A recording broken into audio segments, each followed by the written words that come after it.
Bonjour à tous et bienvenue sur Netageo. C'est parti pour la deuxième visite de l'Anime Contents Expo 2012. Si ce n'est pas déjà fait, je vous conseille de regarder le résumé et la première partie sur l'ES 2012. Aujourd'hui, je vais continuer à vous présenter le reste des stands pour finir sur du doublage d'anime. On commence cette deuxième partie avec Good Smile Company et son coin Good Smile Café qui vendait du curry. Ne vous inquiétez pas, il y avait bien sûr des figurines, à commencer par le coin Madoka, difficile à approcher.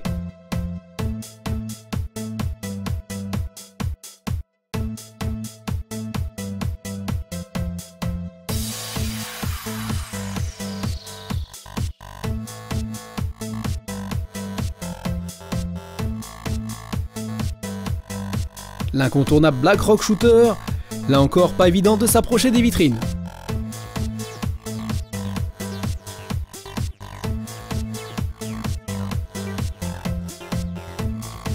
Dans l'ensemble, un stand rappelant celui présenté lors de l'Anime Fair, mais avec de nouvelles figurines.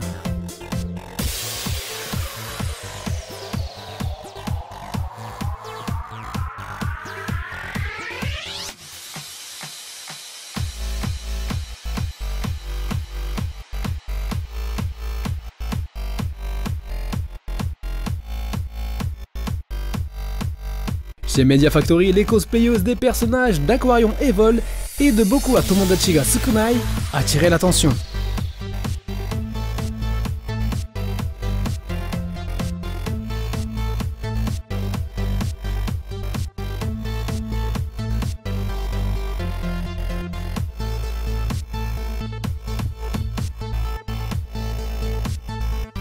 En 30 secondes, il s'est formé un véritable bataillon de photographes.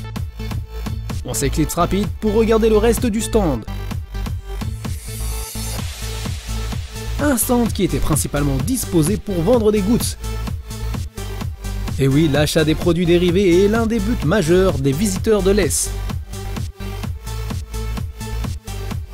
Note TV, la nouvelle chaîne japonaise orientée smartphone, nous présentait son panel d'animés. En parlant de smartphone, ils exposaient un modèle Evangelion.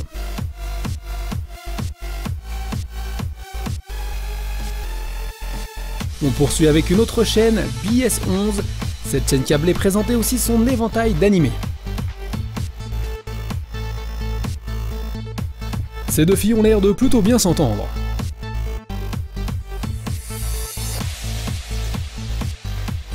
Nico Nico Doga, dont je vous ai souvent parlé ces derniers temps, était de la partie. Un stand qui a toujours autant de succès. Il y avait le fameux Nico Nico Doga Jinja que je vous avais présenté lors de l'Anime Fair et dont le principe est de faire un souhait devant l'hôtel où vous êtes filmé en live. Les utilisateurs du Nico Nico Doga réagissent en direct et leur message s'affiche sur l'écran placé devant l'hôtel. Devant le stand Warner, c'était l'attroupement. Et la cause fut le cosplay d'Axel World. Axel World est un animé en diffusion depuis le mois d'avril au Japon, mais aussi disponible en simulcast sur wakanim.tv. D'autres animés étaient présentés sur différents écrans.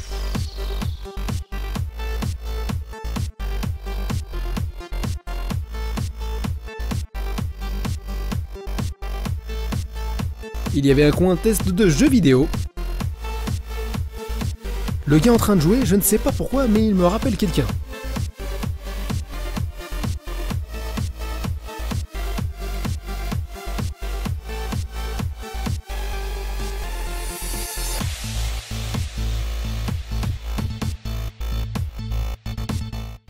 Bushiroad proposait un stand proche de celui qu'on avait pu voir lors de l'Anime Fair, avec donc du Tante Opera Milky Homes, du Vanguard et du Dakapo 3. Il y avait aussi un espace pour jouer aux cartes. Et bien sûr, un espace vente de produits dérivés.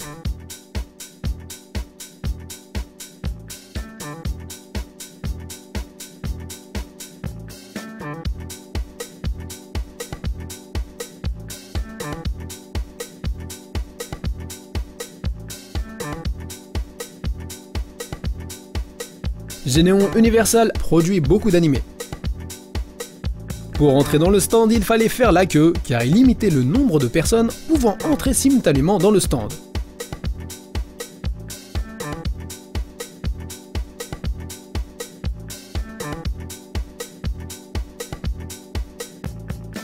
Une fois à l'intérieur, en quelques instants, le stand fut plein. Il y avait un coin Anonatsu de Matteru, un animé de très bonne qualité, contant la romance d'un été de lycéen. Cet animé est aussi disponible en VOSTFR chez wakanim.tv. Un petit espace exposant un projecteur et une caméra 8 mm à l'image de ceux utilisés dans l'animé. Il y avait un espace Yorumungand. Et de la romance on passe en mode guerre.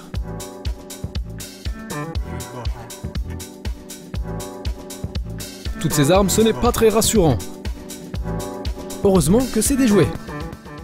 Enfin, j'espère. Une partie du stand était décorée de CD de musique d'animé. On pouvait y voir des succès des années 90 comme Tenchi Muyo.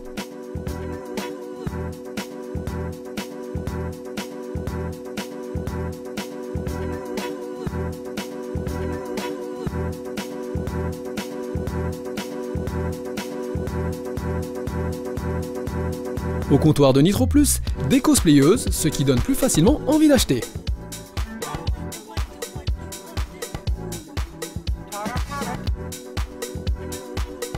Attaque surprise de Keroro Gunso.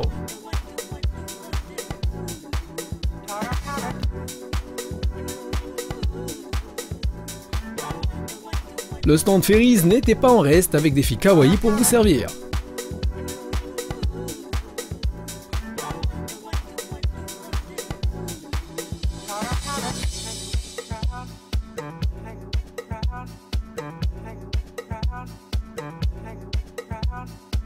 Cospa, le célèbre fabricant de vêtements animé fashion, était lui aussi de la partie.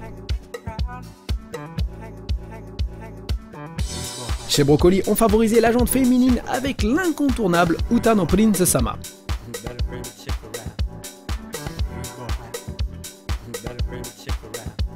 C'est simple, ils étaient affichés partout.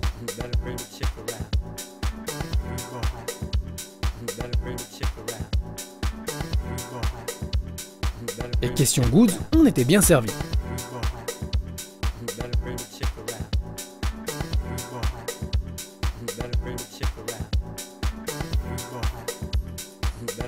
On continue dans le même genre chez Gift avec Starry Sky qui rencontre aussi du succès auprès des damoiselles. Pour preuve, toutes ces machines gacha gacha de badges complètement vidées. Volks, le fabricant de figurines connu pour ses dolls, les Dolphy, présentait des figurines de Strike Witches, dont l'OAV est sorti récemment en salle au Japon.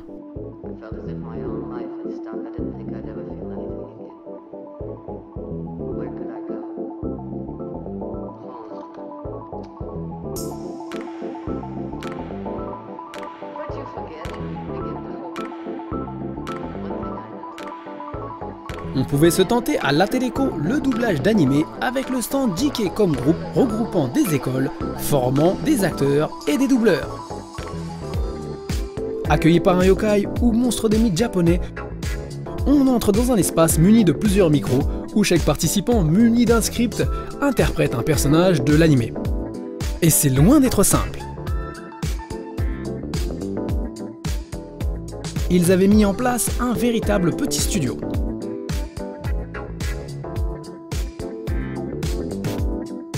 C'est la fin de la deuxième et dernière partie sur l'Anime Contents Expo 2012. A bientôt pour d'autres découvertes avec Netageo. Sayonara.